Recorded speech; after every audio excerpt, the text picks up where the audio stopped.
The briefing room held 14 officers and one ghost. Specialist Evgenia Volkov sat in the back corner, her tablet balanced on her knee, watching the men argue about convoy routes while the answer glowed on her screen. She had spoken twice already. Both times, the conversation continued as if silence had filled the space where her words should have been. Captain Brock Hensler stood at the front, his voice filling every corner of the room the way his presence filled every doorway he walked through. He was the kind of officer who looked like he had been grown in a military laboratory. Square jaw, perfect posture, a voice that made junior enlisted stand straighter without thinking about it. He pointed at the map. We pushed the convoy through the southern corridor. Fastest route, least exposure. Jinya looked at her tablet again. The intercepted communications she had spent 3 weeks decoding told a different story. The southern corridor was not the least exposure. It was a killing field waiting to happen. She raised her hand. Hensler kept talking. She cleared her throat. Sir, the intelligence suggests alternative routing might be advisable. Chief Warrant Officer Linnea Ashford glanced back at her with an expression that said not now. The other officers did not glance at all. They were studying the map, nodding at whatever Hensler said, already planning their parts in an operation that Jinya could see was built on incomplete information. Before we continue with the story, drop a comment and let us know what state you're watching from. Maybe you have known someone whose contributions went unnoticed, someone who saw things others missed. This was not new. 8 years in Army intelligence had taught Jinya that her voice occupied a frequency most people could not hear. She was 27 years old, average height, slight build, with light brown hair pulled back in a regulation bun and gray-green eyes that seemed to look through people rather than at them. She moved quietly. She took up a little space. In the dining facility, soldiers sat at her table without acknowledging her presence. In meetings like this one, she could predict with perfect accuracy how many times she would be interrupted or ignored. The answer was always the same. Every time. Her parents had immigrated from Ukraine before she was born, settling in rural Montana where her father worked construction and her mother cleaned houses for families who never learned her name. Jinya had inherited their invisibility like a genetic trait. She had also inherited their stubbornness. She looked at her tablet one more time. The pattern was there, clear as a fingerprint. Multiple cells coordinating across 3 districts. Encrypted communications that she had broken using a combination of linguistic analysis and pure obsessive determination. Something big was being planned. The briefing ended. Officers filed out, already talking about other things. Jinya remained in her seat, staring at the data that no one wanted to see. Sergeant First Class Darnell Okafor paused at the door. He was one of the few people on Forward Operating Base Shinden who actually looked at her when he spoke. 42 years old, Nigerian-American, with 18 years of service written in the lines of his face. You had something, he said. I could tell. Jinya nodded. Communication intercepts. Pattern analysis. Something is being coordinated, Sergeant. Something big. Okafor studied her for a moment. Did you tell Ashford? She knows. She was supposed to present it today. Okafor's expression shifted slightly. That was not what I heard in there. No, Jinya agreed. It was not. She gathered her tablet and walked back to the intelligence section, a cramped room filled with humming computers and the smell of stale coffee. Her workspace occupied the corner furthest from a door. Smallest desk, oldest chair, a position that perfectly reflected her place in the hierarchy of people who mattered. She sat down and pulled up the intercepts again. The Pashto flowed across her screen, conversations between men who did not know she was listening. She read the words the way a musician reads sheet music, hearing the rhythm beneath the language, the patterns beneath the words. And then she saw it. Her blood went cold. The chatter had changed. What had been general coordination was now specific. Dates, times, references to a road she recognized, references to Americans. She cross-referenced the convoy schedule. The southern corridor, the route Hensler had just approved. 19 men were going to drive into an ambush, and no one in that briefing room had any idea. She stood up so fast her chair rolled backward and hit the wall. She had to find Ashford. She had to make someone listen. Through the window of the Tactical Operations Center, she could see Ashford standing with Hensler. They were laughing about something. Ashford held a folder that Jinya recognized. Her intelligence summary. The one she had spent 4 days preparing. She watched Ashford hand the folder to Hensler. Watched Hensler flip it open, skim the first page, and shrug. He said something that made Ashford laugh again, then tossed the folder onto his side table like it was junk mail. Jinya stood frozen at the window, invisible as always, watching her work be discarded. Then Hensler's phone buzzed in his pocket. He pulled it out, glanced at the screen, and his expression changed. Just for a second. Just long enough for Jinya to notice. His jaw tightened. His eyes darted sideways. He typed a quick response, deleted something from his screen, and slid the phone back into his pocket. When he looked up, the easy confidence had returned. But Jinya had seen beneath it, just for a moment. Something was wrong with Captain Brock Hensler. And she was the only person who had noticed. The dining facility smelled like powdered eggs and recycled air. Jinya carried her tray to an empty table in the corner, the same table she always chose, and began eating without tasting anything.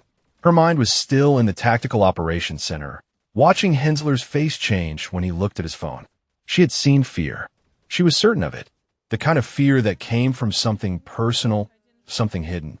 But she could not report a feeling. She needed evidence. She needed someone to listen. A tray clattered onto the table across from her. She looked up, startled. A young soldier was settling into the seat opposite, arranging his food with the nervous energy of someone who had not yet learned to slow down. Private first class, based on his rank. Latino features. A name tape that read Ricana. He glanced up and seemed surprised to find her looking at him.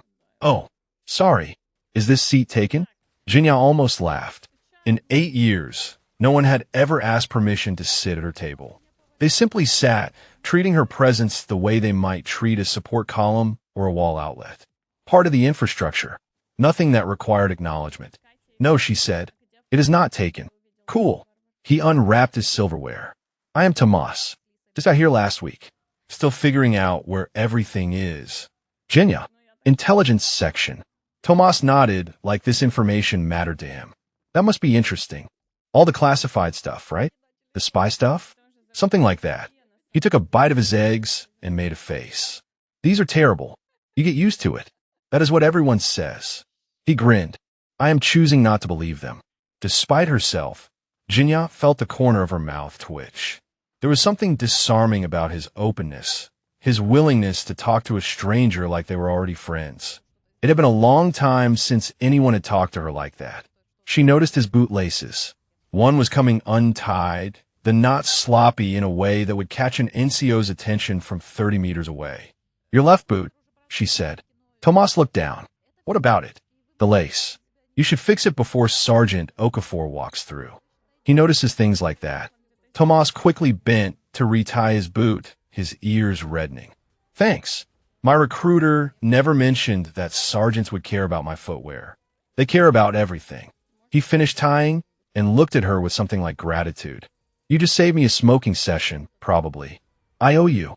Jinya shook her head. "You do not owe me anything." But she felt something warm in her chest as she said it. A small kindness acknowledged.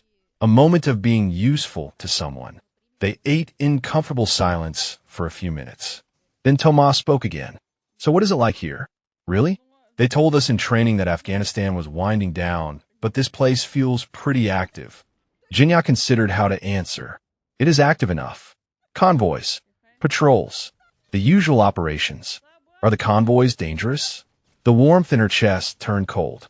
She thought about the intercepts on her tablet. The coordinates. The ambush being planned for 19 men who had no idea what was waiting for them. "They can be," she said carefully. "That is why intelligence matters. Knowing what is out there before you drive into it." Tomas nodded seriously. "That makes sense. I am supposed to be on a convoy in a few days. First one. Pretty nervous about it." Jinya's stomach dropped. "Which convoy?" "The big one. Resupply run. My sergeant said it is routine, but I do not know. First time for everything, right?" 19 men. Tomas was one of 19. She looked at his young face, his easy smile, and felt something harden inside her. This was not about intelligence reports anymore. This was not about being ignored or dismissed. This was about a kid from New Mexico who had just saved her a moment of loneliness, and who was going to drive into a kill zone in 3 days if she did not find a way to stop it. The convoys are usually fine, she heard herself say, but I would stay alert. Listen to your sergeant. Keep your head down. Tomas nodded. I will. Thanks, Genya. He finished his food and stood, gathering his tray. Maybe I will see you around? It is nice to actually talk to someone instead of getting yelled at. Maybe, she said. He walked away, and she sat alone again, surrounded by the noise of 100 soldiers who did not know she existed. But now she had a reason beyond duty, beyond professionalism, beyond the abstract concept of lives at stake. She had a name, Tomas Requena, 21 years old, scared but trying not to show it. The kind of kid who sat down across from a stranger and made conversation like it was the most natural thing in the world. She was going to save his life if it killed her. That night, she stayed in the intelligence section long after everyone else had left. The fluorescent lights hummed overhead. Her coffee had gone cold hours ago, but she could not stop. The intercepted communications painted a picture that grew clearer with every hour. At least 3 cells were coordinating. The language they used suggested training, discipline, organization. This was not random violence. This was a planned operation with specific objectives. She mapped their references onto the convoy route. The Wadi 12 kilometers out. A dry riverbed with high walls on both sides. Perfect terrain for an L-shaped ambush. IEDs to stop the lead vehicle. Crossfire from elevated positions. No room to maneuver. No cover. A killing box. She documented everything. Times, frequencies, linguistic patterns, geographic references. She built a threat assessment so detailed that anyone who read it would understand exactly what was waiting on that road. The door opened behind her. She turned to find Captain Hensler standing in the doorway, silhouetted against the light from the hallway. He looked surprised to see anyone there. Specialist, he said. Working late. It was not a question. It was an observation delivered in a tone that suggested her presence was mildly inconvenient. Yes, sir. Following up on some intercepts. Hensler walked into the room, glancing at the screens around him with the casual disinterest of someone who considered intelligence work to be glorified paperwork. He stopped beside her desk, close enough that she could smell his aftershave. Anything important? Genya hesitated. She had a choice. She could tell him about the threat. She could show him the evidence. She could try one more time to make someone with authority understand what was coming. Or she could remember the way he had thrown her report in the trash. The way he had laughed with Ashford while 19 men moved one day closer to dying. Routine traffic, she said. Nothing significant. Hensler nodded, already losing interest. Good. Do not stay too late. We need our intelligence puke sharp. He laughed at his own joke and walked out. Genya sat very still until she heard his footsteps fade down the hallway. Then she saved her work, encrypted the files, and made a backup copy that she hid in a folder no one would ever think to check. She was going to need evidence, and she was going to need it soon, because in 2 days, a convoy would roll out of this gate. And if she could not find a way to stop it, Tomas Requena would never see New Mexico again. Sergeant First Class Okafor listened without interrupting. They sat in the motor pool, away from the operations center, away from anyone who might overhear. The morning sun was already brutal, heat rising from the concrete in visible waves. Genya had found him doing vehicle inspections and asked for 5 minutes. He had given her 15. She told him everything. The communication patterns, the coordinated cells, the Wadi, the ambush, the threat assessment she had built, the way Hensler had dismissed her without reading a single page. When she finished, Okafor was quiet for a long moment.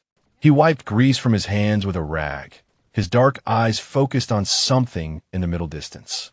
You are certain about the intelligence, he said finally.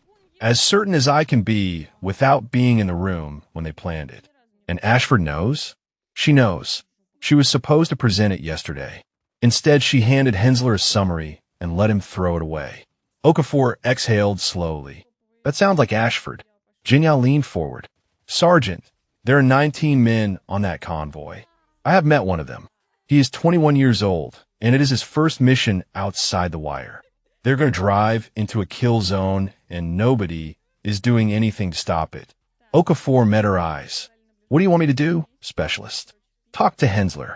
Make him listen. You have rank, you have respect. He might hear it from you. Okafor shook his head slowly. You do not understand how this works. Hensler does not take tactical advice from NCOs. He barely takes it from his own staff. The man has family connections that go all the way to the Pentagon. He is untouchable, and he knows it. So we just let 19 men die? The words came out sharper than she intended. Okafor's expression did not change, but something shifted in his posture. I did not say that. He stood and walked to the edge of the motor pool, looking out at the base. Soldiers moved between buildings in the morning routine. Baiklas rumblat. Somewhere, a drill sergeant was shouting at a formation. I knew your family, Okafor said quietly. Jinya blinked. What? Your mother's cousin, Pavlo Volkov. He was Ukrainian military, worked with American advisors in 2014. I was one of those advisors. She had never heard this before.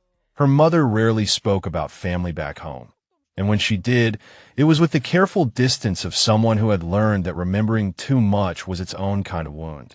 He died, Okafor continued, saving 3 Americans during an ambush outside Donetsk. Threw himself on a grenade. They gave him a medal posthumously. We gave his family a folded flag and a letter. Jinya could not speak. Okafor turned to face her. I see him in you. The same stubbornness. The same refusal to accept that some things cannot be changed. He looked at the chaos and saw the pattern underneath. Just like you do. Why are you telling me this? Because I need you to understand that I am not your enemy. I see you, Specialist Volkov. I have seen you since the day you arrived on this base. And I know that everything you're telling me is probably true. Then help me. Okafor's jaw tightened. Hensler will not listen to me. But Lieutenant Colonel Steen might. He is the battalion commander. Supposed to arrive tomorrow for a site inspection.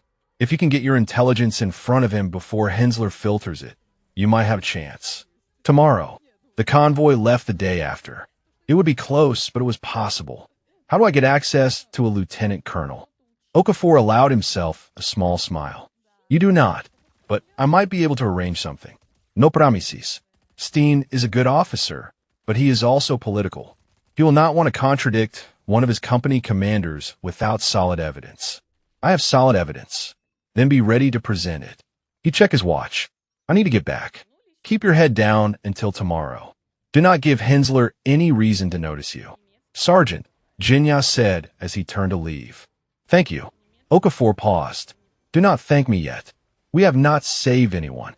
He walked away, leaving her alone in the motor pool with the heat and the dust, and a small flame of hope that felt dangerous to hold. She spent the rest of the day watching Hensler. It was easy to do when no one noticed you existed. She moved through the base like a shadow, occupying spaces where she could observe without being observed. The dining facility, the operations center, the walkways between buildings.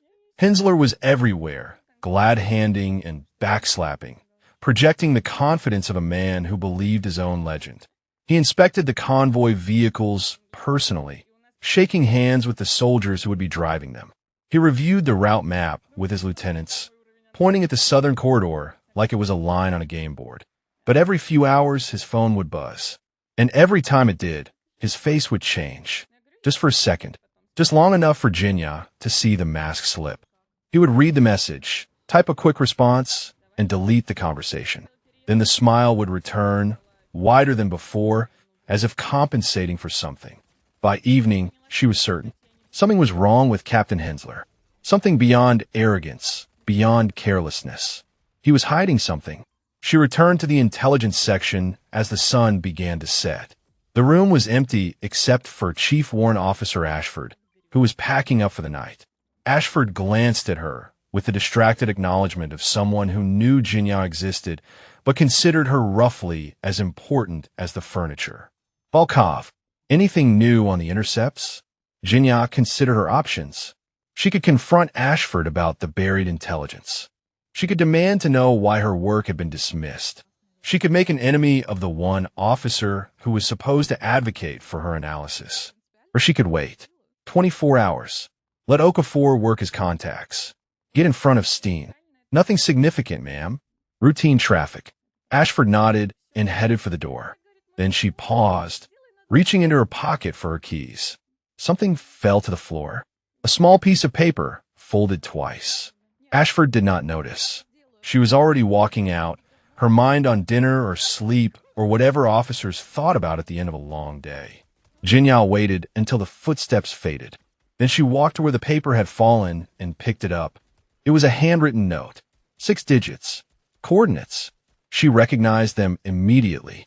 The Wadi. The exact location of the planned ambush. Why did Chief Warrant Officer Ashford have the coordinates of an insurgent ambush site written on a note in her pocket? Jinya stood frozen in the empty room, the paper trembling in her hand, as everything she thought she understood began to collapse. Jinya did not sleep that night. She sat on her bunk in the darkness of her containerized housing unit, turning the folded paper over in her hands. The coordinates glowed in her memory like a brand. She had checked them 3 times against her maps. There was no mistake. Ashford had the exact location of the ambush site. Handwritten, hidden in her pocket like a secret. But what did it mean? Option 1. Ashford was the insider. She was feeding information to the insurgents, and the note was proof of her communication with them. This would explain why she had buried Jinya's intelligence. Not incompetence. Sabotage. Option 2. Ashford had discovered the location through her own analysis and was keeping it secret for reasons Jinya could not understand. Maybe she was building a case. Maybe she was afraid to present it. Maybe she was waiting for the right moment. Option 3. Someone had given Ashford the note, and she did not know what it meant. A piece of paper passed along without context, its significance invisible to someone who was not tracking the same patterns Jinya was tracking. None of the options made sense. All of them were terrifying. She thought about going to Okafor, but Okafor was already taking a risk by arranging access to Steen. If she came to him with accusations against a chief warrant officer based on a dropped piece of paper, he would think she was paranoid. Or worse, he would believe her, and the situation would spiral beyond anyone's control. She needed more information. She needed to understand what she was dealing with before she made a move that could not be taken back. The convoy left in 36 hours. Dawn came slowly, gray light seeping through the small window of her CHU. Jinya dressed in the darkness and made her way to the intelligence section before anyone else arrived. She pulled up Ashford's access logs. Every analyst left a digital footprint, every query recorded, every file touched.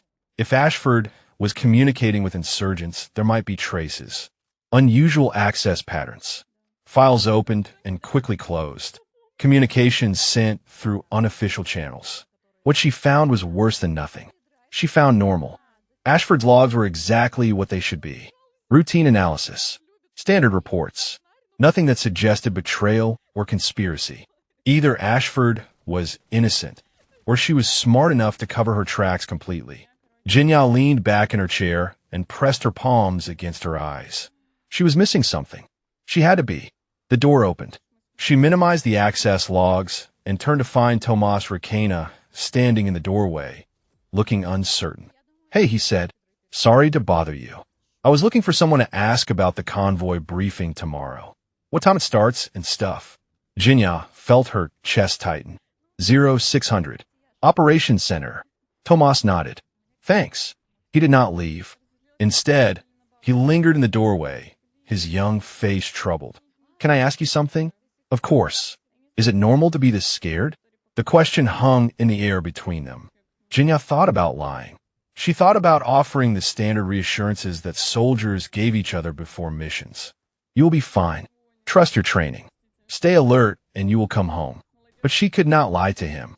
Not when she knew what was waiting on that road. "Yes," she said quietly. "It is normal to be scared. Fear keeps you alive. The soldiers who are not scared are the ones who make mistakes." Tomas exhaled slowly. "Okay, that actually helps." He smiled, but it did not reach his eyes. "My mom called last night. Told me to be careful. I did not know what to say to her." Tell her you love her. I did. He shifted his weight. She started crying. That made it worse, somehow. Jinya stood and walked toward him. She was not good at comfort. She had spent too many years being invisible to learn how to reach out and touch someone's life.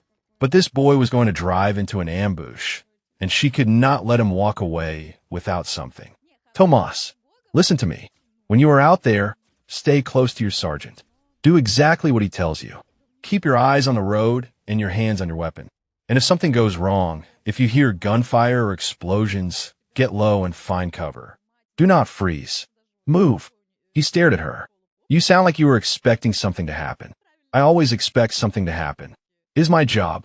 Tomas studied her face for a long moment. Then he nodded. I trust you, Jinya. I do not know why, but I do. He walked away, and she stood in the doorway watching him go, feeling the weight of his trust like a physical thing pressing against her chest. 36 hours. She had 36 hours to save his life. The rest of the day passed in a blur of failed attempts. She tried to access Hensler's communication records and was blocked by security protocols above her clearance. She tried to find other analysts who might have noticed the same pattern she had noticed, but the intelligence section was understaffed and overworked. Everyone was focused on their own piece of the puzzle. No one was looking at the whole picture. By late afternoon, she was running out of options. She found Okafor in the Tactical Operations Center, reviewing equipment manifests. He glanced up when she approached, his expression guarded. Not here, he said quietly. Too many ears. They walked outside, into the brutal heat of the Afghan afternoon. The sun was a white disk in a colorless sky. Dust devils spun lazily across the open ground between buildings. Steen lands at 0530 tomorrow, Okafor said. I talked to his aide. You have 5 minutes with him before his first briefing. Maybe less. 5 minutes to explain months of intelligence analysis. 5 minutes to convince a lieutenant colonel that his company commander was wrong about everything. It will have to be enough, she said. Okafor studied her face. Something else is bothering you. She hesitated. The note was still in her pocket. She had not shown it to anyone. I found something, she said carefully. Evidence that someone on this base might be compromised. But I do not have enough to make an accusation. Who? I cannot say. Not until I am sure. Okafor's jaw tightened. Volkov, if there is a security breach, that changes everything. I know, but if I am wrong, I destroy someone's career for nothing. And if I am right, but cannot prove it, whoever is responsible will just cover their tracks. She looked toward the operations center, where Hensler was visible through the window, laughing at something one of his lieutenants had said. Give me until tomorrow, she said. Let me talk to Steen first. If I can stop the convoy, it buys time to investigate properly. Okafor was silent for a long moment. Then he nodded. Tomorrow. But if that convoy rolls out without changes, I'm going to the Inspector General myself. Career consequences be damned. Understood, Sergeant. He walked away, and Jinya stood alone in the heat, watching the sun begin its slow descent toward the mountains. 30 hours now. 30 hours until 19 men drove into a kill zone. And somewhere on this base, someone was counting down with her. The convoy briefing was standing room only. Jinya positioned herself near the back wall, invisible as always, watching 19 men learn the route that would kill them. Captain Hensler stood at the front, pointer in hand, radiating confidence like heat from a furnace. Southern Corridor, he said, tracing the line on the map. Fastest route, minimal exposure. We push hard, stay tight, and we are back before lunch. Staff Sergeant Raymond Kwan sat in the front row, a stocky Korean American with 15 years of convoy experience written into the scars on his hands. He studied the map with narrowed eyes. Sir, what is the intelligence picture for this route? Hensler waved dismissively. Intel says routine traffic. Nothing to suggest elevated threat levels. Jinya felt her fingernails dig into her palms. Routine traffic. The lie was so casual, so complete, that she almost admired it. Tomas sat 3 rows back, his young face pale but determined. He was taking notes, writing down everything Hensler said like it would be on a test. In a way, it would be. The test was survival. and Hensler was giving him all the wrong answers. She wanted to stand up. She wanted to scream the truth at every man in that room. She wanted to show them the intercepts, the coordinates, the pattern that spelled death in a language they could not read. But she knew what would happen. Hensler would have her removed. The briefing would continue. And tomorrow morning, 19 men would still drive into an ambush. She had to wait for Steen. It was the only way. The briefing ended. Soldiers filed out, talking among themselves about the mission. Routine resupply run. Back before lunch. Nothing to worry about. Tomas caught her eye as he passed. He gave her a small nod, a gesture of recognition that felt like trust. She nodded back and watched him disappear into the crowd. Then Hensler's voice cut through the noise. Specialist Volkov. She froze. Hensler was walking toward her, his expression unreadable. Behind him, two of his lieutenants lingered near the door, watching. Sir. Hensler stopped 2 feet away, close enough that she had to look up to meet his eyes. He was tall. She had forgotten how tall. I understand you've been asking questions, he said. Accessing records outside your assigned duties. Making inquiries about security protocols. Jinya's heart hammered against her ribs. I am an intelligence analyst, sir. Asking questions is my job. Your job is to analyze the data you are given, not to go digging where you do not belong. His voice was pleasant, almost friendly, but his eyes were not. They were the eyes of a predator who had spotted movement in the grass. Is there something specific you are looking for, specialist? She thought about the note in her pocket, the coordinates, the ambush site. She thought about Ashford and the drop paper and the questions that still had no answers. No, sir, she said, just doing my due diligence. Hensler smiled. It did not reach his eyes. Good, because I would hate for there to be any misunderstandings about the chain of command. You report to Chief Warrant Officer Ashford. Ashford reports to me, and I report to people whose names you will never know. That is how it works. That is how it has always worked. He leaned closer, lowering his voice. Some advice, specialist. Stay in your lane. The people who try to be heroes in this army usually end up getting themselves or someone else killed. He straightened and walked away, his lieutenants falling into step behind him.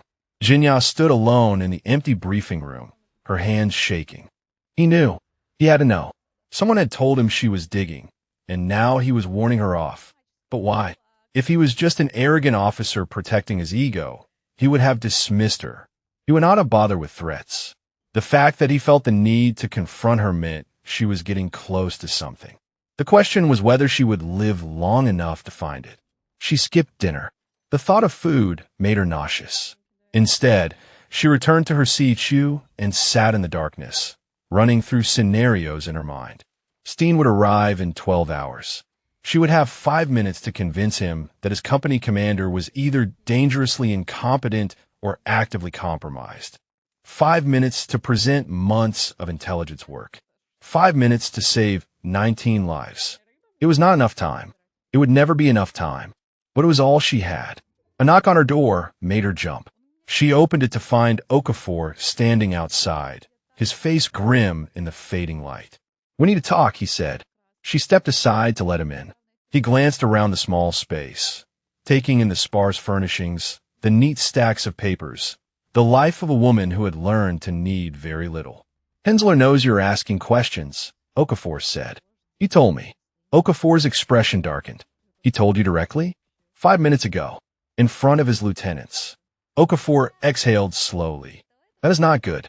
He is not subtle enough to threaten you without a reason, which means he has something to hide. I know. Do you know what it is? Jinya hesitated. Then she reached into her pocket and pulled out the folded note. I found this yesterday. It fell out of Ashford's pocket. She did not notice. Okafor took the paper and unfolded it. His face went still. These are coordinates.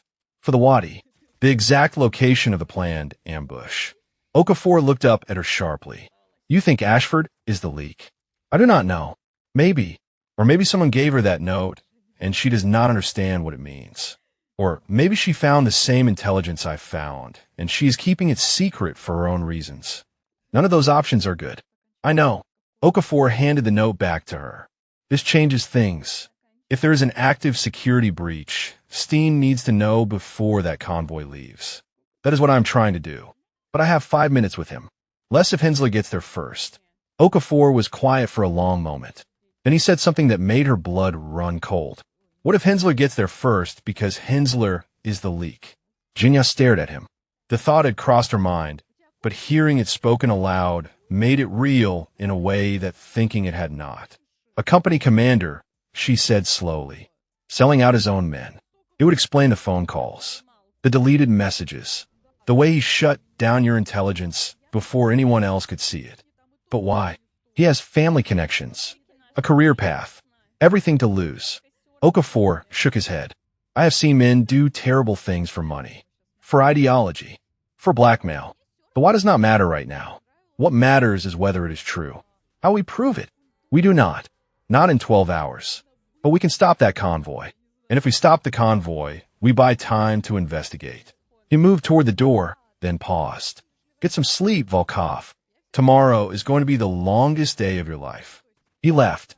Jinya sat on her bunk, the note clutched in her hand, and did not sleep at all. The helicopter came in low over the mountains, kicking up dust devils across the landing zone. Jinya stood at the edge of the pad, her intelligence folder pressed against her chest like a shield. She had been there since 0500, watching the sky lighten from black to gray to the pale gold of an Afghan dawn. Lieutenant Colonel Garrett Steen stepped off the bird before the rotors stopped spinning. He was shorter than she expected, with close-cropped silver hair and the weathered face of a man who had spent decades in places where comfort was a memory. His aide followed close behind, already checking a tablet full of schedules. Hensler was there to greet him. Of course he was. The company commander had positioned himself perfectly, hand extended, smile locked in place. Colonel Steen, welcome to Shindand. We have a full day planned for you, sir. They shook hands. Steen nodded. Good to be here, Captain. Let's get started. They began walking toward the operations center. Jinya felt her window closing. Okafor had promised 5 minutes. She could see those minutes evaporating with every step Hensler took. She moved. Colonel Steen. Sir. Both men stopped. Hensler's face flickered with something dark before settling back into professional neutrality. Steen looked at her with mild curiosity. Specialist? Sir, I am Specialist Volkov. Intelligence section. I have critical threat information regarding the convoy scheduled for this morning. Hensler stepped forward smoothly. Sir, Specialist Volkov is one of our analysts. Very dedicated.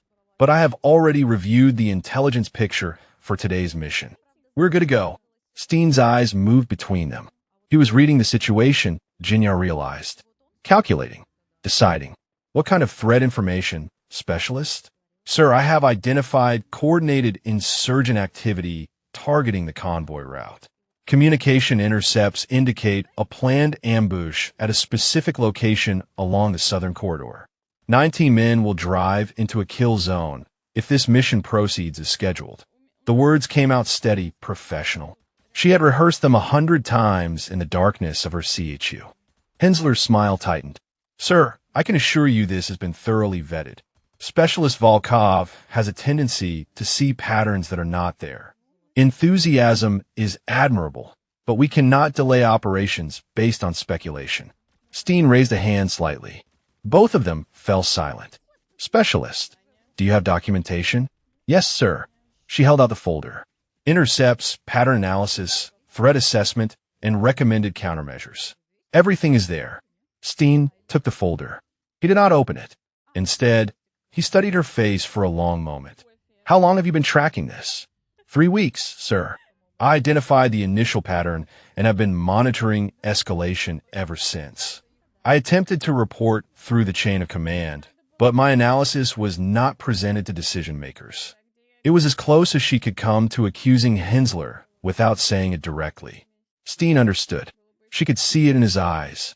Captain Hensler, he said slowly, when were you briefed on this intelligence? Hensler's jaw tightened almost imperceptibly. Sir, I received a summary from Chief Warrant Officer Ashford. The assessment did not meet the threshold for mission alteration. And you made that determination personally? Yes, sir. Without consulting battalion intelligence? The silence stretched.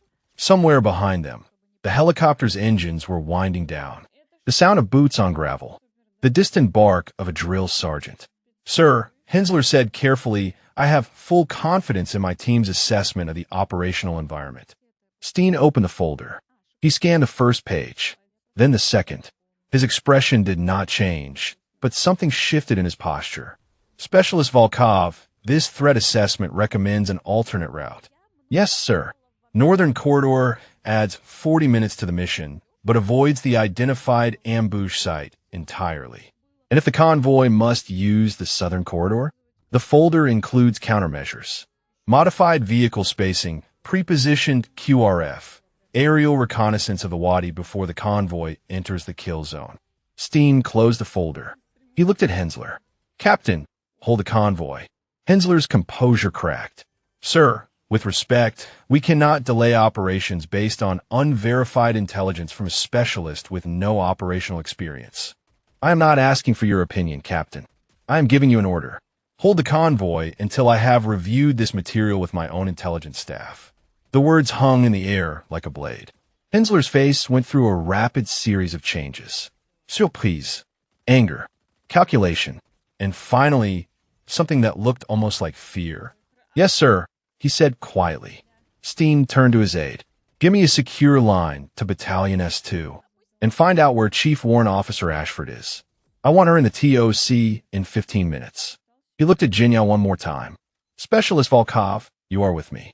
She followed him toward the operations center, her heart pounding so hard she could feel it in her temples.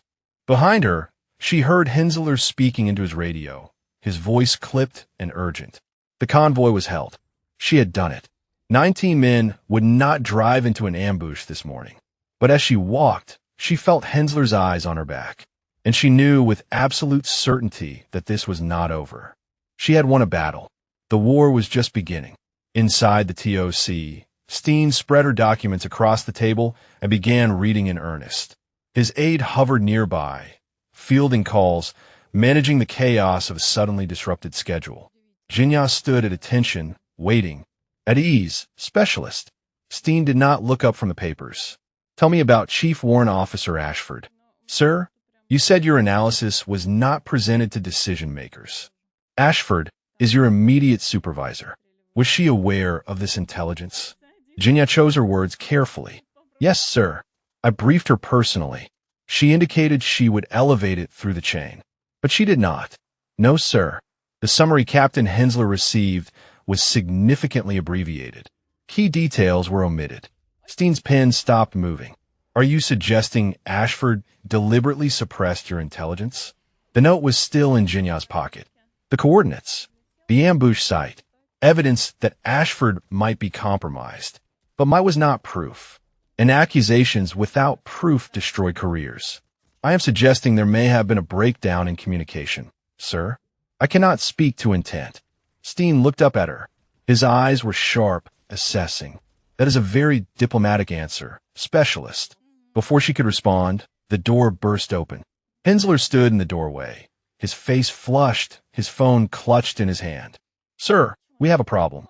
Insurgent chatter just spiked across the district. Something is happening. Jinya felt ice crawl down her spine. They know she thought. They know the convoy was held. And now they are adapting. The ambush might have been stopped. But whoever was feeding them information had just told them their plan had failed. And that meant the threat was no longer limited to 19 men on a road. The threat was here, on this base. And it was about to get much worse. The tactical operations center became a hive of controlled chaos. Radio operators called out updates. Officers clustered around screens, showing satellite imagery and communication intercepts. The calm routine of a morning inspection had shattered into something urgent and dangerous. Steen stood at the center of it all, absorbing information, issuing orders. He had the steady presence of a man who had seen worse and survived it. Talk to me, he said. What are we looking at? A signals intelligence officer pulled up a map on the main screen. Sir, we are seeing coordinated traffic across at least 5 cells. They're using code phrases we have not heard before. Something about a change of plans. Jinya watched from the edge of the room, invisible again. But this time she did not mind. She was listening, processing, fitting pieces together. The insurgents had expected the convoy to leave at 0700. They had positioned their ambush. They had counted their kills before they made them. And then something had changed. Someone had told them the convoy was held. She looked at Hensler. He stood near the door, phone in hand, his face a mask of professional concern. But his eyes kept darting to the screen, to Steen, to the door. The eyes of a trapped animal calculating escape routes. Sir, Jinya stepped forward. Permission to speak. Steen glanced at her. Go ahead, specialist. The chatter spike happened within minutes of the convoy being held. That information was not broadcast. It was contained within this operations center. The implication landed like a grenade. Officers exchanged glances. The signal's intelligence operator stopped typing. Steen's expression did not change. Continue. Whoever is feeding information to the insurgents is not just aware of our operations. They have real-time access. They knew the convoy was stopped almost as soon as you gave the order. The room went silent. Every eye turned to Jinya, the ghost who had suddenly become visible. Hensler stepped forward. Sir, this is speculation. Specialist Volkov has been making accusations without evidence for days. She has seen conspiracies where there are none. Then explain the timing, Captain. Jinya kept her voice steady. Explain how insurgent cells across the district knew about a decision made in this room less than an hour ago. Hensler's jaw tightened. There are 100 ways information can leak. Local nationals on base. Intercepted communications. Surveillance we are not aware of. All of which would take time. This happened in minutes. Steen raised a hand. Enough. He looked at Hensler. Captain, I want a full security audit of this facility. Every communication in and out for the last 72 hours. Every personnel movement. Everything. Sir, that will take days. Then you had better get started. Hensler's mask slipped for just a moment. Something dark flickered behind his eyes. Then he nodded stiffly and walked out. Jinya watched him go. She knew she had just made an enemy. A dangerous one, but she also knew she was right. Steen turned to her. Specialist, walk with me. They stepped outside into the harsh morning light. The base hummed with activity, soldiers moving between buildings, unaware of the storm gathering in the operations center. You believe Captain Hensler is the leak, Steen said. It was not a question. I believe the evidence points in that direction, sir. What evidence? Jinya hesitated. Then she pulled the folded note from her pocket. I found this yesterday. It fell from Chief Warrant Officer Ashford's pocket. She did not notice. Steen took the paper and unfolded it. His face went still. These are coordinates. For the Wadi, the exact location of the planned ambush. And you believe Ashford is involved? I do not know, sir. She may be compromised. She may have received this from someone else without understanding what it means. Or she may have discovered the same intelligence I discovered and kept it hidden for reasons I cannot explain. Steen studied the note for a long moment. Then he looked at her. You have been carrying this for 24 hours. Why did you not bring it to me immediately? Because I did not know who to trust, sir. And because an accusation without proof destroys careers. I needed to be certain. Steen folded the note and put it in his own pocket. You did the right thing, specialist. Caution is not cowardice. He looked toward the operations center. I'm going to bring Ashford in for questioning. And I'm going to have Hensler's communications pulled whether he likes it or not. But I need you to understand something. Sir, if there is a traitor on this base, they know you are the one who exposed them. Whatever happens next, you need to be careful. Stay visible. Stay around other soldiers. Do not go anywhere alone. Jinya nodded. She had already thought about this. The invisible woman had made herself a target by becoming seen. I understand, sir. Steen started to walk away, then paused. Specialist Volkov, how long have you been in the Army? 8 years, sir. And in all that time, has anyone ever told you that you were exceptional at your job? The question caught her off guard. She thought about the years of being overlooked, the reports that were ignored, the briefings where she was talked over, the slow erosion of believing that her work mattered.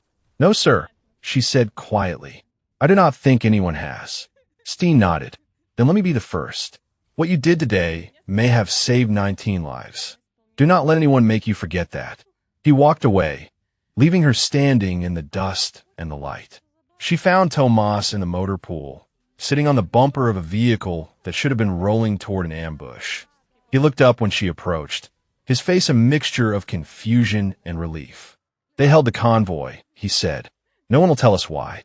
Jinya sat down beside him. The metal was warm from the sun. There was a threat, she said. It is being handled. Tomas studied her face. You did this, did you not? You stopped it. She did not answer. She did not have to. Tomas exhaled slowly. I called my mom this morning. Told her I loved her, like you said. She cried again. He paused. I'm glad I made that call. Me too. They sat in silence for a moment. Two soldiers on a base that suddenly felt more dangerous than the world outside its walls. Jinya, Tomas said quietly. Whatever happens next, I want you to know something. What? He looked at her with eyes that were older than they had been 3 days ago. I see you. I do not know if anyone else does, but I do. Jinya felt something crack inside her chest. A wall she had built over 8 years. A defense against the pain of being invisible. Thank you, she whispered. It was not enough. It would never be enough. But in that moment, it was everything. The sun had passed its peak when everything changed. Jinya was in the intelligence section, updating her analysis with the new intercepts, when Okafor appeared in the doorway. His face told her something was wrong before he spoke. Ashford is gone, he said. Gone? She was supposed to report to the TOC for questioning 30 minutes ago. No one can find her. Jinya stood slowly. Her Seichu? Empty. Personal effects still there, but no sign of her. The implications cascaded through her mind. Ashford had run, which meant Ashford was guilty, which meant the note in Steen's pocket was not an accident or a misunderstanding, which meant there was still a traitor on this base, and that traitor knew they were being hunted. What about Hensler? Confined to quarters pending the security audit. Steen has 2 MPs outside his door. That was something, but Ashford was the more immediate threat now. She had the knowledge, the access, the connections. Where'd she go? Okafor shook his head. On foot, she cannot get far. But if she has help from outside the wire, she could disappear into the local population within hours. We need to alert the perimeter posts. Already done. Steen has locked down the base. No one in or out without his personal authorization. Jinya grabbed her tablet and pulled up the base schematic. If Ashford was trying to escape, she would need to avoid the main gates. That left the service entrances, the supply depot, the motor pool. The motor pool. She looked at Okafor. Tomas, what about him? He is in the motor pool. If Ashford is trying to steal a vehicle, she might go through there. Okafor's expression hardened. Let us move. They ran. The base was a maze of containerized units and prefabricated buildings, all of it baking under the Afghan sun. Soldiers moved in clusters, alert but uncertain, aware that something was happening without knowing what. Jinya's boots pounded against the packed earth. Her lungs burned. She had spent 8 years behind a desk, analyzing threats from a distance. Now she was running toward one. They rounded the corner to the motor pool and stopped. Ashford stood beside a Humvee, the driver's door open. She had a pistol in her hand, and she had Tomas. The young private was on his knees, hands behind his head, eyes wide with terror. Ashford had the gun pressed to the back of his skull. Stay back. Ashford's voice was steady, almost calm. I am leaving. You're going to let me. Okafor raised his hand slowly. Chief, think about what you are doing. I have thought about it. I have had plenty of time to think. Ashford's eyes flicked to Jinya. You, the invisible girl. You cannot just stay in your corner, could you? Could not just keep your head down like everyone else. I was doing my job. Your job. Ashford laughed bitterly. Your job was to analyze data and submit reports. Not to play detective. Not to destroy everything I built. You were selling information to insurgents. You were going to let 19 men die. I was surviving. Ashford's composure cracked for just a moment. You think I wanted this? You think I woke up one day and decided to become a traitor? They have my sister. They have had her for 8 months. Every piece of information I give them is another week she stays alive. Jinya felt the ground shift beneath her. She had imagined many motives for Ashford's betrayal. Money, ideology, cowardice. She had not imagined this. There are other ways, she said carefully. We can help you. We can find your sister. You cannot find her. I have tried. I have used every resource I have access to.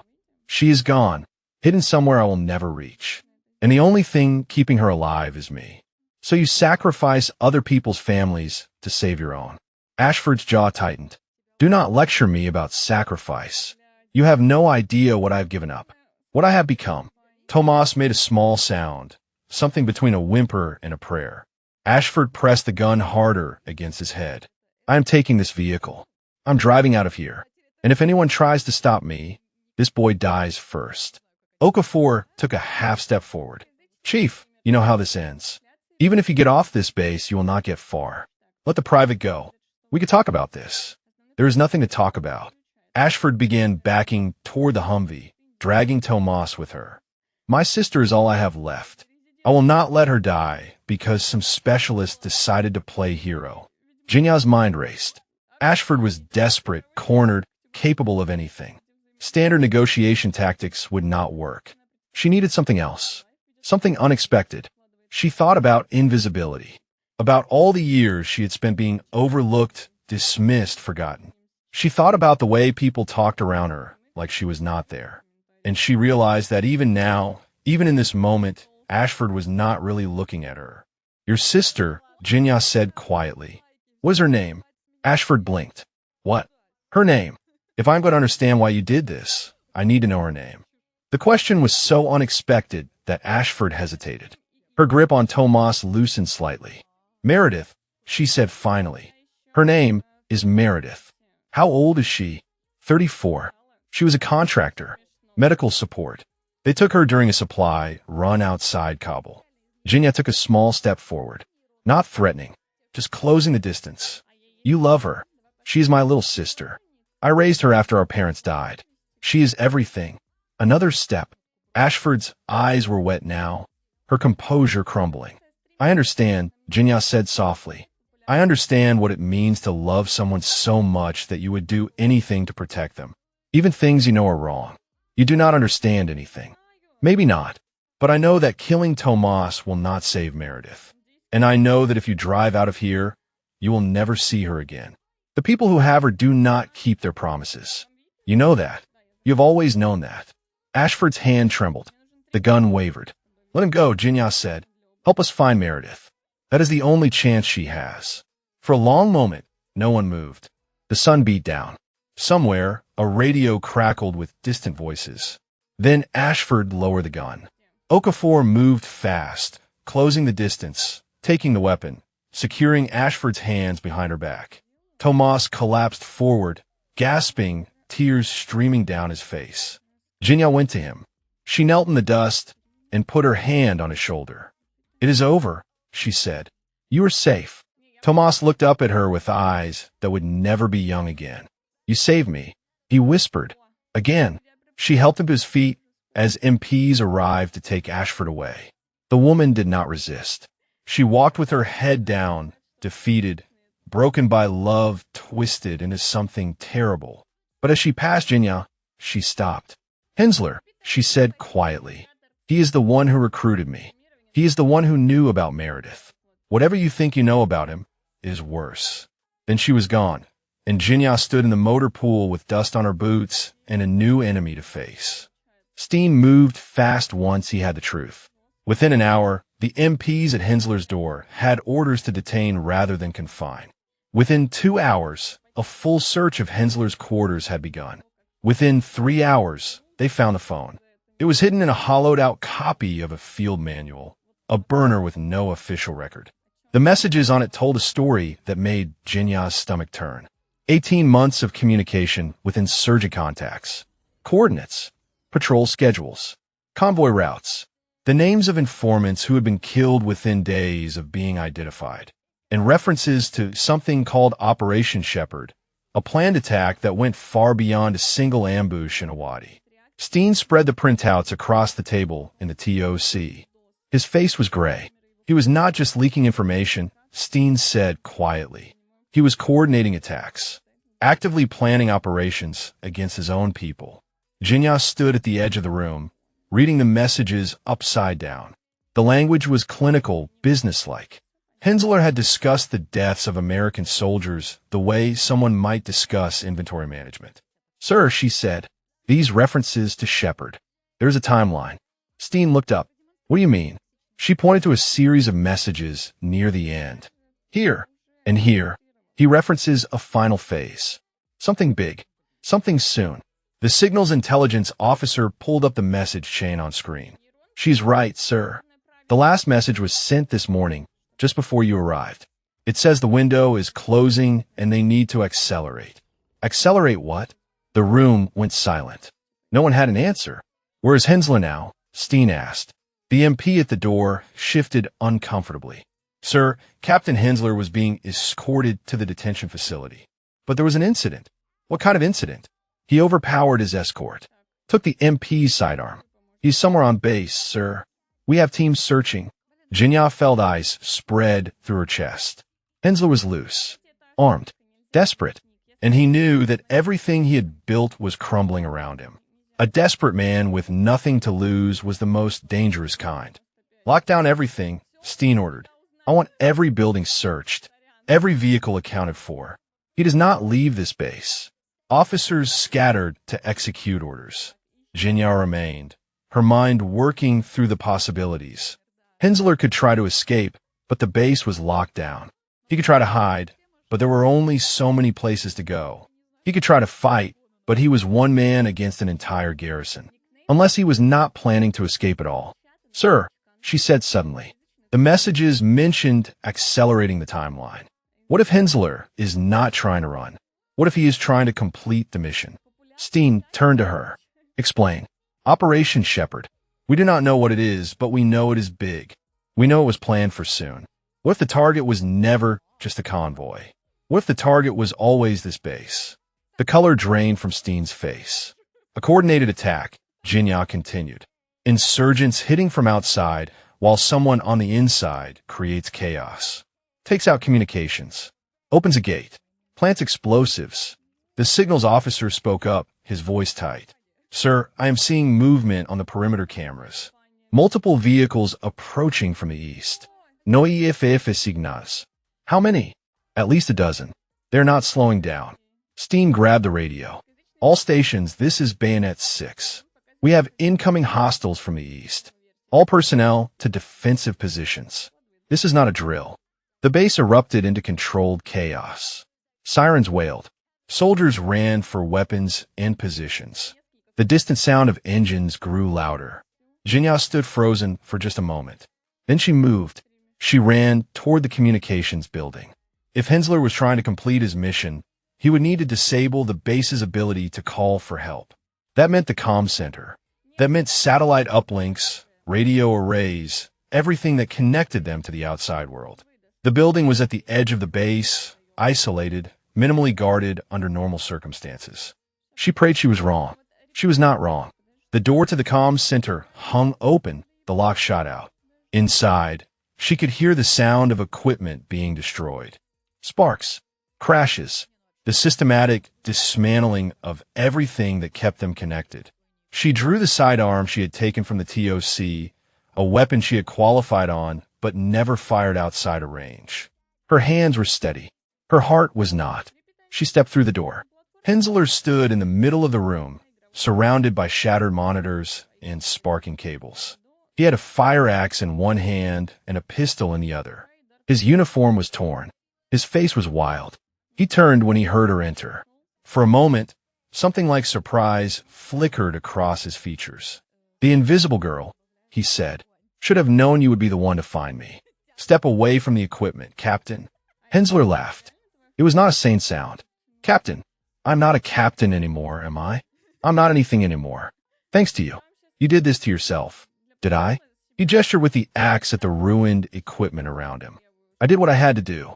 The army was never going to give me what I deserved. The promotions, the recognition, 15 years of service, and they were going to pass me over again. Do you know what that feels like? So you sold out your own soldiers for a promotion? I sold out soldiers who would have been dead anyway. Hensler's voice turned cold. You think this war matters? You think any of us matter? We are pawns, pieces on a board. The only difference is I decided to play for the winning side. Gunfire erupted somewhere outside. The attack had begun. Hensler smiled. Too late. Even if you stop me, they're already inside. Operation Shepherd is happening.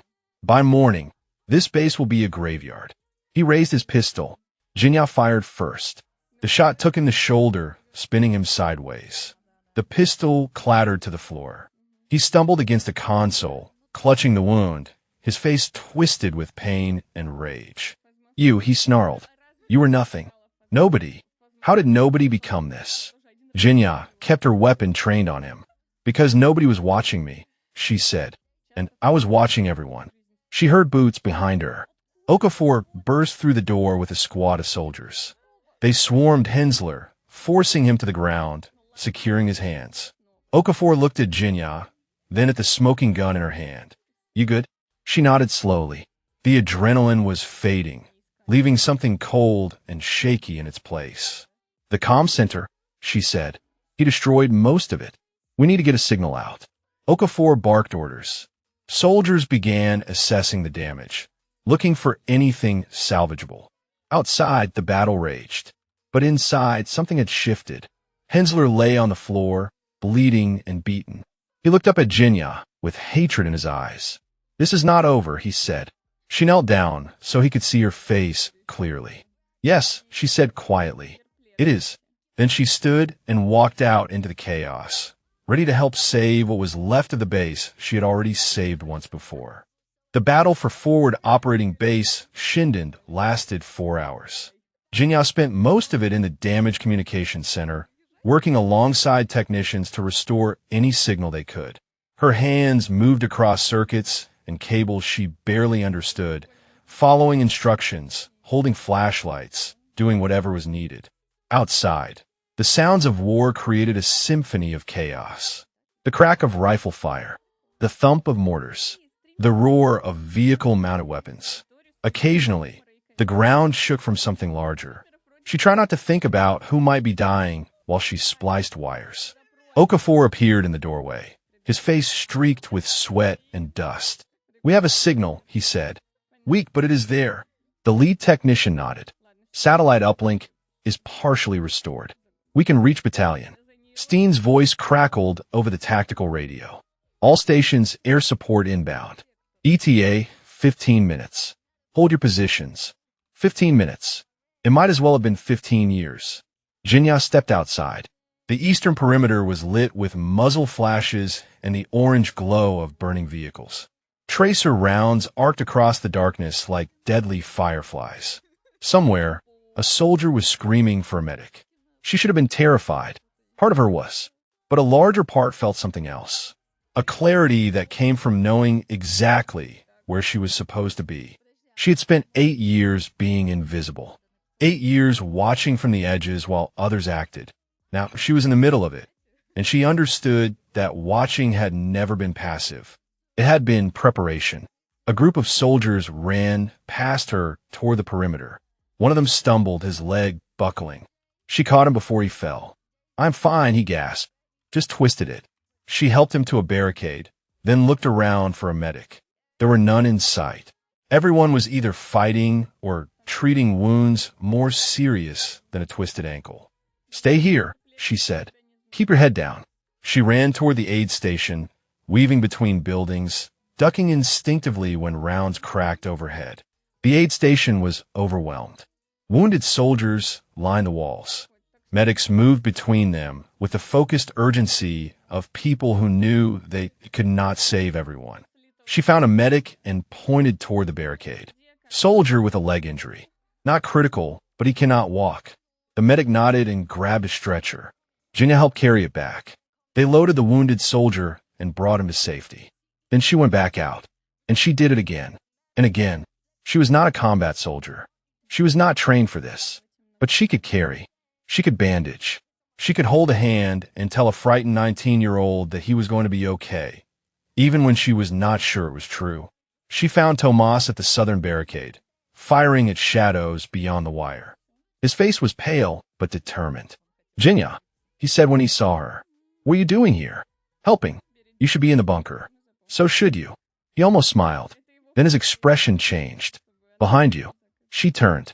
An insurgent had breached the wire, slipping through a gap in the defenses. He was 20 meters away and closing fast. Time slowed. She saw the weapon in his hands, saw his eyes, dark and focused, saw the trajectory that would bring him to their position in seconds. She raised her sidearm and fired. The shot went wide. The insurgent kept coming. She fired again. This time he stumbled, clutching his chest. He fell 3 meters from the barricade. Tomas stared at her. "You just saved my life."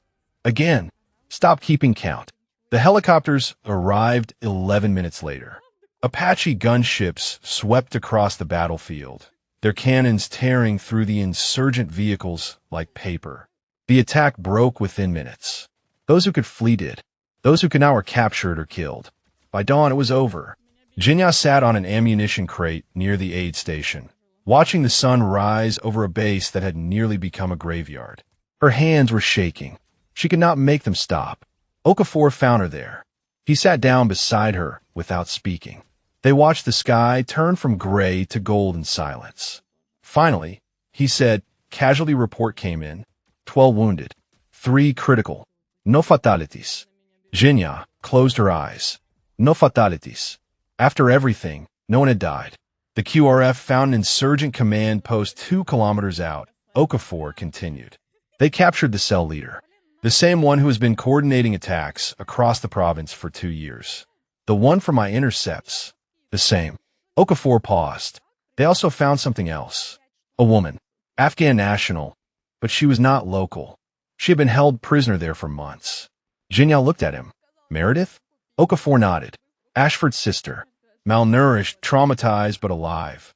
The insurgents were using her as leverage. So Ashford was telling the truth. About that part, yes. It does not excuse what she did, but explains it.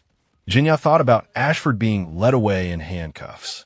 The broken woman who had betrayed her country to save someone she loved. There would be a court-martial. There would be consequences. But maybe, somewhere in the process, there would also be mercy. What happens now, she asked. Now. Okafor stood and stretched. Now you get some sleep. And then, when you wake up, you accept the fact that you are a hero whether you like it or not. I'm not a hero.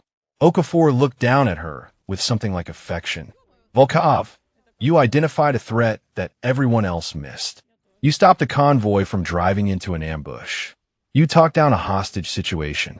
You shot the traitor who was trying to destroy our communications. And you spent 4 hours running through a firefight, pulling wounded soldiers to safety. He shook his head. If that is not a hero, I do not know what is. He walked away, leaving her alone with the sunrise and the weight of everything that had happened. She thought about the word. Hero. It did not feel right. Heroes were people who charged into battle, who led from the front, who commanded attention and respect. She had spent her whole life being invisible. But maybe she thought there was more than one way to save people. Maybe watching was its own kind of courage. Maybe noticing things that others missed was its own kind of strength. Maybe being invisible had made her exactly what the army needed, even if it took them 8 years to see it. She watched the sun climb higher and let herself believe, for the first time, that she mattered.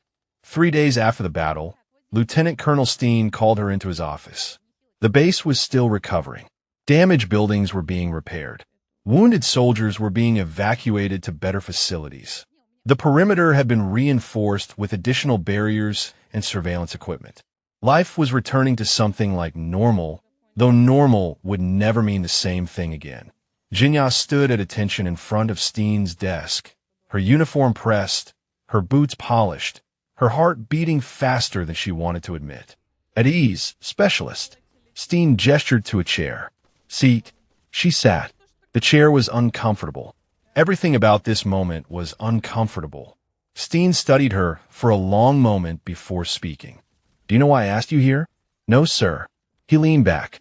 I have spent the last 3 days reviewing everything that happened. The intelligence failures, the security breaches, the attack itself, and every single thread leads back to one person. Jinya braced herself. She had done things outside her authority. Accessed records she should not have accessed. Made accusations without proper evidence. Fired a weapon at a superior officer. Any one of those could end her career. You, Steen said. Every thread leads back to you. Sir, I can explain. Steen held up a hand. I'm not finished. He pulled a folder from his desk and opened it. 3 weeks ago, you identified a pattern in insurgent communications that no one else saw. You built a threat assessment that predicted an ambush with near-perfect accuracy. You attempted to report through proper channels and were ignored. You found evidence of a security breach and brought it to me personally. You talked Chief Warrant Officer Ashford into surrendering without anyone getting killed. You shot Captain Hensler when he tried to destroy our communications. And you spent 4 hours under fire helping wounded soldiers reach safety. He closed the folder. Did I miss anything? Jinya swallowed. No, sir. I think that covers it. Steen nodded slowly. I have been in the army for 26 years. I have served with thousands of soldiers. And I can count on one hand the number who would have done what you did. Sir, I was just doing my job. No. Steen's voice was firm. You were doing far more than your job. Your job was to analyze data and submit reports. What you did was save this base. What you did was save 19 men who would have died in that convoy. What you did was expose a traitor who had been operating for 18 months without detection. He stood and walked around the desk to face her directly. Specialist Volkov, I'm putting you in for the Bronze Star with Valor. I'm also recommending you for immediate promotion to Sergeant and submission to the Warrant Officer Candidate School for Intelligence Officers. Jinya felt the words hit her like physical blows. Bronze Star, Promotion, Warrant Officer School. These were things that happened to other people. Real soldiers. Visible soldiers. Sir, she started. There's more, Steen interrupted. I spoke with Sergeant First Class Okafor about your background. He told me about your family. About Pavlo Volkov. Jinya went still. She had not expected that. Your uncle died, saving American soldiers, Steen said quietly. He threw himself on a grenade so that 3 men could go home to their families. We gave him a medal and a folded flag, and we thought that was enough. He paused. It was not enough. It is never enough. But what I can do is make sure that his niece gets the recognition she deserves. The recognition he would have wanted for her. Jinya's vision blurred. She blinked hard, forcing the tears back. She was a soldier. Soldiers did not cry in front of colonels. Thank you, sir, she managed. Do not thank me. You earned this. Every bit of it. A knock at the door interrupted them. Steen called for entry, and Okafor stepped inside. Sir, they are ready. Steen nodded. He looked at Jinya. There's one more thing. Come with me. They walked out of the office and across the base toward the main assembly area. Jinya did not understand what was happening until she turned the corner and saw them. Soldiers. Hundreds of them. Standing in formation under the Afghan sun, facing a small platform that had been erected overnight. And in the front row, 19 men she recognized. The convoy soldiers. The men who should have died in a wadi 3 days ago. Tomas stood among them, his young face solemn. Steen led her to the platform. She climbed the steps on legs that felt like they belonged to someone else. The formation came to attention. The sound of boots snapping together echoed across the base. Steen took a position beside her and addressed the assembled soldiers. 3 days ago, this base was attacked. We were hit by a coordinated assault that was designed to destroy us. It failed. It failed because of the courage of every soldier who stood their ground and fought. But it also failed because of one person who saw what no one else saw, who spoke when no one would listen, who acted when action meant risking everything. He turned to face Jinya. Specialist Yevgenia Volkov spent 8 years being invisible. She watched from the corners. She listened when others talked. She noticed things that everyone else missed. And when 19 men were about to drive into an ambush, she did not stay invisible. She stepped forward. She demanded to be heard. And because of her, those 19 men are standing here today. He gestured to the front row. Because of her, the traitor who sold their lives has been captured. Because of her, an insurgent network that has been killing American soldiers for 2 years has been broken. Because of her, every person on this base is still alive. Steen reached into his pocket and pulled out a small velvet box. It is my honor to present Specialist Volkov with a Bronze Star with Valor for exceptional courage under fire and meritorious service in the face of the enemy. He pinned the medal to her chest. The medal was cool against her uniform. The weight of it was almost nothing. The weight of what it represented was almost too much to bear. The formation erupted into applause. Soldiers who had never noticed her before were clapping, cheering, calling her name. And in the front row, Tomas Requena was smiling through tears, his hands beating together harder than anyone else. Jinya stood on that platform, visible at last, and let the sound wash over her like a wave. She had spent her whole life wanting to be seen. Now, finally, she was. The orders came through on a Tuesday morning, 2 weeks after the ceremony. Jinya sat on her bunk in the CHU she had occupied for 8 months, reading the words on the paper for the 3rd time. Reassignment. Bagram Airfield. Brigade Intelligence Section. Effective immediately. She was leaving Shindand, leaving the corner desk and the cramped office and the dining facility where no one had ever noticed her. She was going to a place where generals made decisions and intelligence officers briefed operations that shaped the war. She was going to matter. A knock at the door pulled her from her thoughts. She opened it to find Tomas standing outside, his hands shoved in his pockets, his expression somewhere between happy and sad. "Heard you were leaving," he said. "Word travels fast. It is a small base." He shifted his weight. "Can I come in?" She stepped aside. He entered and looked around at the packed duffel bags, the bare walls, the stripped bunk. The room looked the same as it had when she arrived, as if she had never been there at all. "Weird," Tomas said, "seeing it empty like this. I did not have much to begin with." He nodded slowly. Then he reached into his pocket and pulled out a small object. It was a coin, a challenge coin, the kind soldiers exchanged as tokens of respect and shared experience. "My grandfather gave this to me when I enlisted," he said. "He was Army too. Corel. He told me to give it to someone who saved my life." "Tomas, I cannot take that." "You can." He pressed the coin into her hand. "You saved my life 3 times, Jinya. Once when you stopped the convoy. Once when you talked down Ashford. Once when you shot that guy coming through the wire. This coin belongs to you now." The medal was warm from his pocket. She looked down at it, at the worn edges and faded insignia, and felt something tighten in her chest. "Thank you," she said quietly. "Thank you for seeing me when I was just a scared kid who did not know anything. For warning me about my bootlaces." He laughed softly. "That seems like a million years ago. It was 4 days ago. Like I said, a million years." They stood in silence for a moment. Then Tomas straightened, squaring his shoulders the way he had learned in basic training. "I'm going to be okay," he said. "Because of you.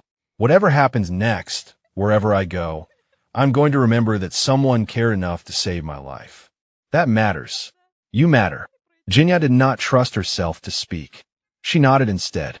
Tomas moved toward the door, then paused. "Hey, Jinya." "Yes." "When you're briefing those generals at Bagram, do not let them ignore you. Make them listen. You are too important to be invisible anymore." He smiled one last time and walked out into the sunlight. Jinya stood alone in the empty room, holding a coin that represented everything she had never believed she deserved. The helicopter pad was crowded with soldiers waiting for transport. Jinya stood at the edge, her duffel at her feet, watching the mountains shimmer in the afternoon heat. Okafor found her there. He was carrying 2 cups of coffee, the terrible instant kind that tasted like burnt cardboard. He handed her one. "Last cup of Shindand's finest," he said. "I will miss it." "No, you will not." She almost smiled. "No, I will not." They drank in silence, watching the sky for the helicopter that would take her away. "I put in for a transfer," Okafor said eventually.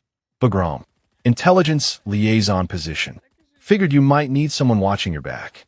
You did not have to do that. I know, but I've been doing this job for 18 years, and I have never seen anyone with your instincts. Whatever you become, I want to be there to see it. What if I fail?" Okafor looked at her with steady eyes. "You will not fail. You have been training for this your whole life. You just did not know it." The helicopter appeared over the ridge, a black dot growing larger against the pale sky. It circled once and began its descent.